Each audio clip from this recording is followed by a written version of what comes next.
the country is divided. This is like the tortilla, con cebolla o sin cebolla, ¿vale? Some people love Penelope Cruz, some other people don't. The first movie I seen Antonio Banderas was Desperado. Please don't tell me you thought he was Mexican. I thought he was pure-blooded Mexican. So I have a question, and I know that you're a Spaniard, and I need you to be as honest as possible and try to remove that Spaniard biasness to this question, because I need you to really evaluate what I'm about to say. Okay. Do you think or believe that Spanish movies are normal?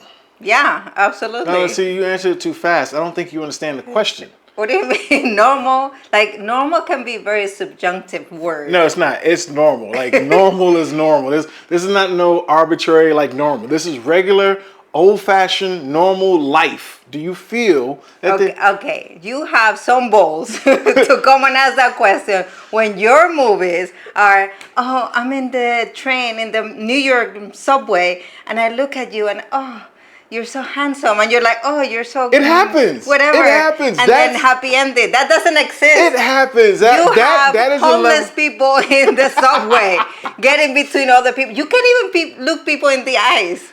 I'm just saying that's close to normal. It's normal. But compared to Spanish movies are a bit, oof, like scary, just, oof. Okay, so tell me why Americans are scared of Spanish movies. I think the biggest part is probably our censorship in the U.S. We have a lot of censorship, but you guys, you just go there. I have to tell you that European movies have so much meaning and so much like things inside that you cannot limit them, because then they lose that Oh, they lose that Can you explain the to me in the movie? What is it called? The Skin I Live In, or the one from Antonio Banderas? Yes. What happened? No, don't tell me what happened. You seen the movie. You tell me what happened. Where's the in that movie? What is the Okay. Wait. Better yet, go back to my original question. Is that normal?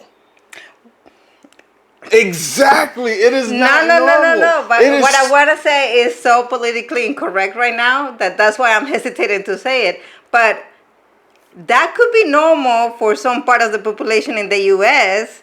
that are serial killers, which is the #1 serial killer country by difference. Listen, why we gotta go to the serial killer? Because it's so shocking that you get so about a movie like The Skin I Live In, which I get it. It's not like the most normal, most whatever, but it is about the trauma of these people, of these characters going through it. So the way that you relate is not that you're gonna go and do that. You relate. It's about the identity crisis. Let's backtrack for a second. Okay. You bring up serial killer. You understand that I would rather get into a mind of a serial killer than to get into your mind. You understand that, right? My mind? Yes, your mind.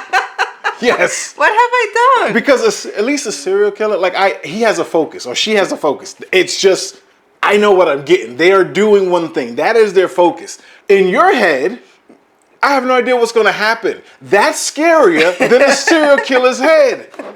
That is exactly the difference of an American movie to a Spanish movie. You know what a serial killer is going to do. He's going to do one thing, kill. That's it. But a Spanish movie, it's not just killing.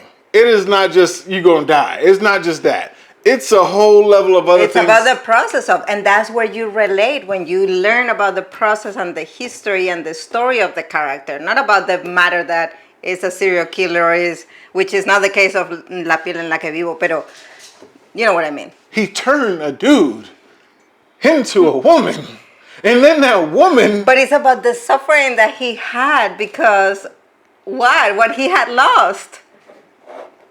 I don't think we can put up a movie like that. We could put a movie like that in the U.S., but it will get some reviews that are like, whoa.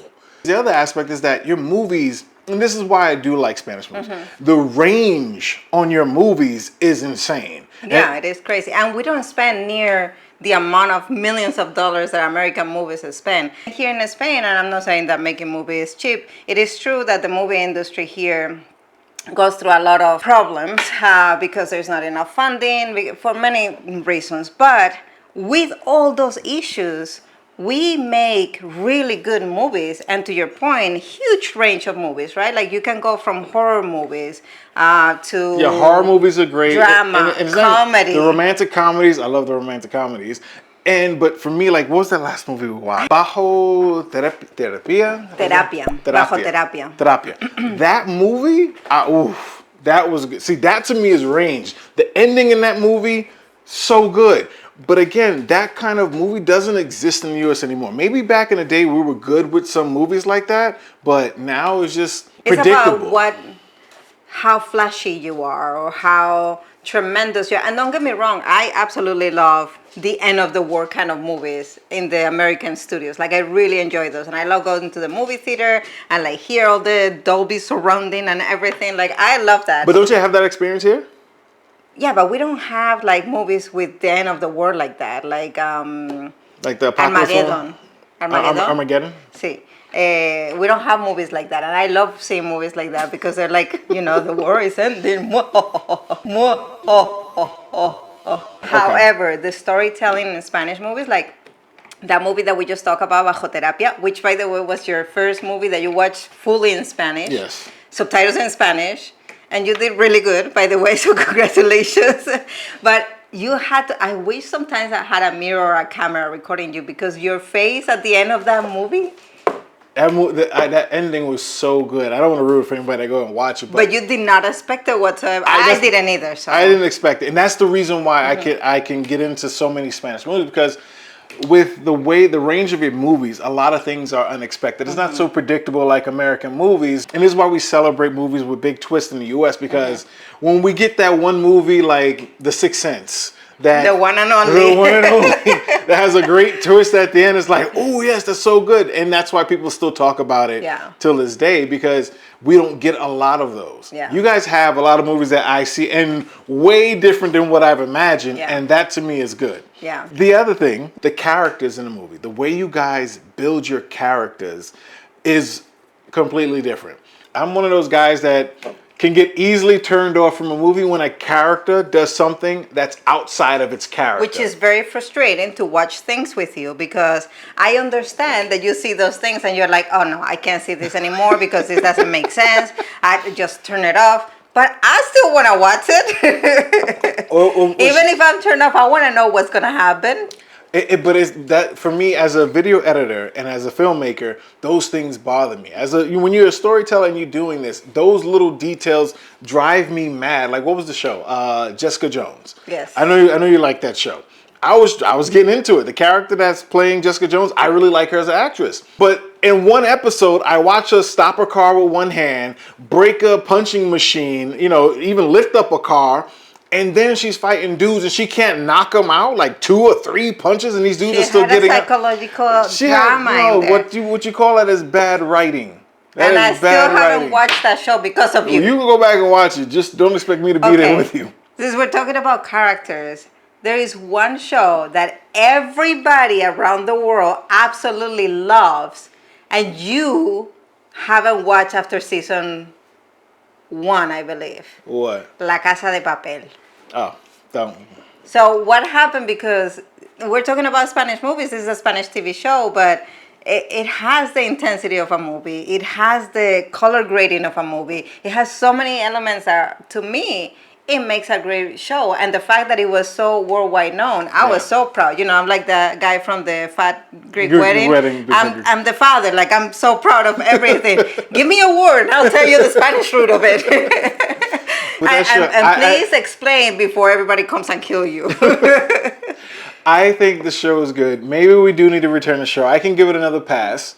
I can give it a pass. But the reason why is because this is a heist that they've been planning for so long. Mm-hmm. You've made me believe that the main character that came up with this whole thing is very meticulous, plans everything out, gone through all the things he needs to do to make sure this works out. Obviously, no plan is going to work out perfectly. Obviously. But for him not to be prepared for them to go find a hideout, that to me is unlike his character. All the steps he did, everything he did, and not be ready for that was just like, no, I can't. But is that so strong that it stops you from wanting to watch the rest of the seasons? I can't trust anything no more. That's how I feel. I feel I've been lied to. It's like finding out your partner's been cheating on you. I believe you to be this person, and then all of a sudden I'm like, oh, no. I don't even know. I don't even know who you are anymore. I can't do this no more. That's how I feel with those things. I feel like I just got cheated on by the character that I'm getting into. I'm investing time into this character. I'm learning about this character. I don't like learning about new people most of the time, and here I am investing time in this character, and I'm like, okay, let's do this. And then he just breaks my heart. I can't. I go in the corner and cry and watch something else. Characters that that you guys come up with, they're not just regular. I was gonna tell you, I like that our characters are weird. Like I do too. I do too. First of all, because I quirky. consider myself a very weird person. Well, I do too. With American movies, main characters tend to have only one flaw. Like they only have to get through one thing. It's just one thing that's been holding them back, or there's one obstacle that's been their problem. Whereas Spanish characters, even a main character, they have multiple flaws. They have multiple quirks, and some of their flaws are funny and cute, or in a sense ambitious of the character, but it's more relatable than, oh, this guy has perfect teeth, he has the best smile, he's this, but he doesn't know he's beautiful. Or he's all this, but he's just not athletic, but he's a genius. Come on, one flaw? Like that's all it is? And you're trying to make me believe that that's the biggest problem in his life, that he can't get over this one little flaw? Whereas Spanish movies, you just embrace the flaws that this character has. Yeah. And the more flaws, the better. Yeah, and that's what makes the movie. And that's what makes the character relatable, because you could always say, I see myself doing that. Or I've done that, and I know I looked exactly the same way, and I shouldn't have did it. You can always relate to it. So I think that's why I get so captivated into like Spanish movies now. You bring things to me that I just like take for granted, because this is, where I was raised. So to me, they look natural. But then you ask me questions and you make me like question my whole everything, my language, my culture, I'm like, I never look at it like that. Well, I can't say, because my thing is like between like main characters or let's just say the love interest characters, like females and males. So what I found, and maybe I could be wrong, but this has been in the majority of movies I've seen so far, the love interest on the male side, like the modern movies, because the modern movies. So the guys, like what you consider, I would say, like the sex symbols or whatever, because these are the main love interests in all these movies. They always have a beard. Okay. Like that's their thing. They always have a beard. It could be a little scruffy or whatever, but they always have a beard. So, and I see that in a lot of movies, and these are Spanish movies, but yeah, I walk outside, I rarely see guys with beards. I don't see as many people in the streets right now with that look, but it doesn't mean that it doesn't exist. Maybe somebody can instruct us. Someone of them tell us in the comments, because for me, But to you, it's shocking to see so many beard guys in the TV shows. And then when I walk out in Madrid, and I don't see that many bearded guys. I'm not saying that everyone is, shaven, but you don't see that many bearded guys here. I have a question to ask you later to put you on the spot. But first of all, like, the country is divided. This is like the tortilla, con cebolla o sin cebolla, ¿vale? Some people love Penelope Cruz. Some other people don't. See, I didn't know Penelope Cruz was Spanish. That was going to be my questions. I'm like, because you're so shocked about Spanish movies, and I'm like, you never watched a Spanish movie before? And then I'm asking you what about Antonio Banderas and Penelope? See, you don't understand. In the U.S., Spanish only means two things: Puerto Rican or Mexican. And maybe Dominican. That's all it means. That's it. So when the first movie I seen Antonio Banderas was Desperado. And please don't tell me you thought he was Mexican. I thought he was pure-blooded Mexican. And then you saw El Zorro, and you were like, oh yeah, he's Mexican. You didn't even think about it. You just knew it. I didn't know Spain at that time. I forgot how old I was when Desperado came out, but Spanish. He's in Mexico. He's 1990 something. Salma Hayek was in it. I thought. But Salma is Mexicana. Is she? You sure about that? Okay, I'm just saying. I would believe she's Mexican. She was in the movie too, so she's in the list. Penelope Cruz, I didn't know she was Spanish.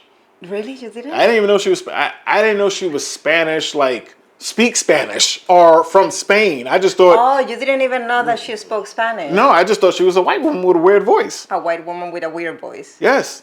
Because she always talks so light and just like it's a little... She has a very strong accent. Like, actually, when you hear her speak English, you can hear her Spanish accent.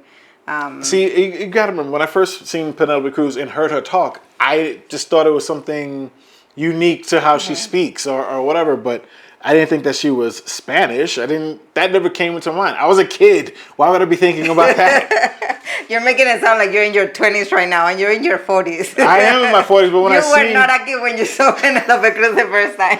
One of the proudest moments of Team Penelope is when she was in the Oscars and she gave an award to Pedro Almodovar, and then you see her saying, "Pedro!" What about my mother? That's like something that like captivated half of the population in Spain. Like it's just such a proud moment for the movies in Spain and for Spain as a country. Penelope Cruz didn't know she was Spanish. Antonio Banderas, who I really want to meet someday in my life, I didn't know he was Spanish at all as well. So no, like I wouldn't think that. Again, like I told you, Mexican or Puerto Rican, that's it. Please forgive him. And by the way, he wants to meet Antonio Banderas so bad that we went to Malaga a few years ago. And we went to all the spots that people say that you can see him. Oh, yeah, I was hunting. I was hunting. We went to restaurants. He would like stand next to his photos to see if he would go. I'm just waiting.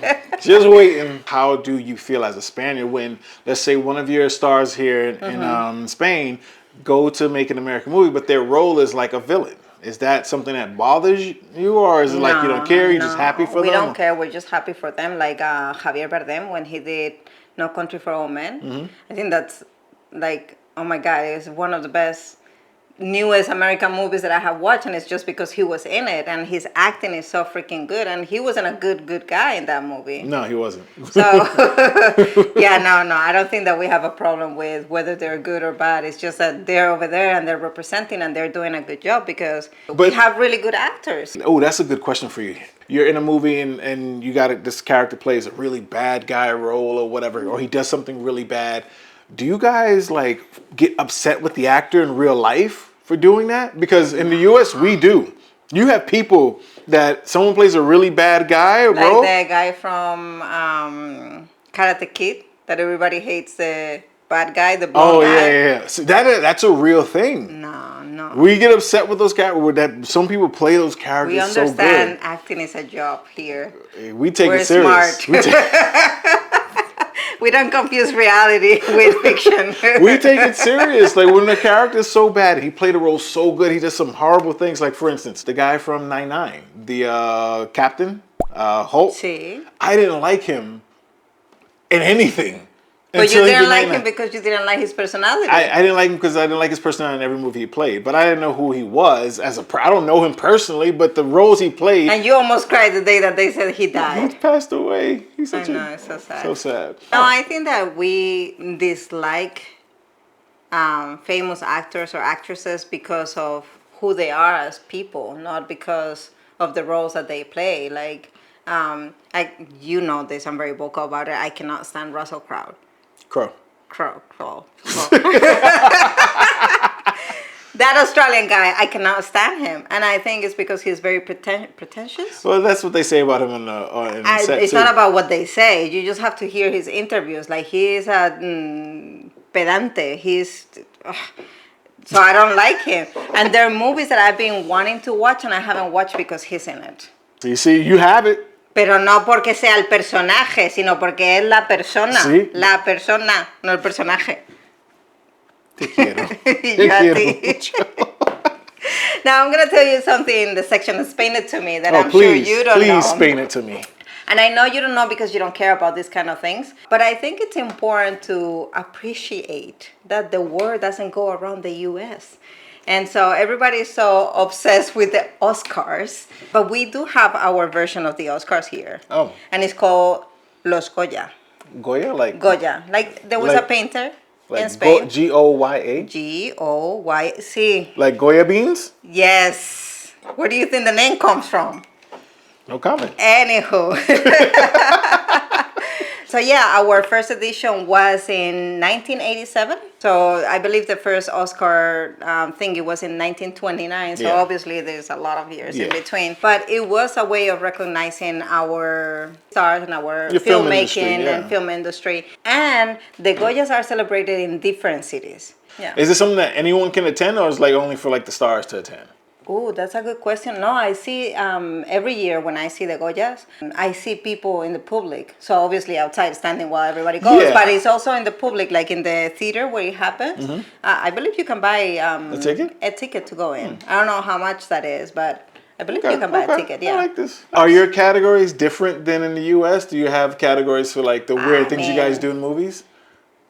No, I'm being serious because one time we had. Categories are different because the Oscar has like 120,000 categories. Yes, but what I'm saying is like, for instance, Samuel L. Jackson has a record for almost the most curses in a movie. Oh, really? But But- that's from the Oscars? Or No, that's it's not from the Oscars. I'm just that's saying. the Rotten Tomatoes It's thing. it's an outside award, but it's been beaten by Jonah Hill. He's surpassed him, so Samuel L. Jackson ain't happy about that. But what I'm saying is, do you guys have anything like that? Like, who has the most naked parts in the movie? Who curses the most? Or I don't think because we don't give importance to those kind of things. you give importance to them because they're in every damn movie, so you give importance to them. Because it has to do with the movie. It has nothing to do with the movie. So you think that we just get naked out of sport? Yes! It's almost an Olympic sport for you guys. You're gonna see an ass or some breast at some point in a movie that has nothing to do with it. Nothing to do with the movie. It's Natureness. Huh? Natureness. Yeah, natureness. Is that normal? It is normal. Okay then. What, your body's not normal? My body is normal. Then? I think. I hope. There was a problem with showing it. Oh, so I can go show my body. In a movie. If I do a movie, I can show my body.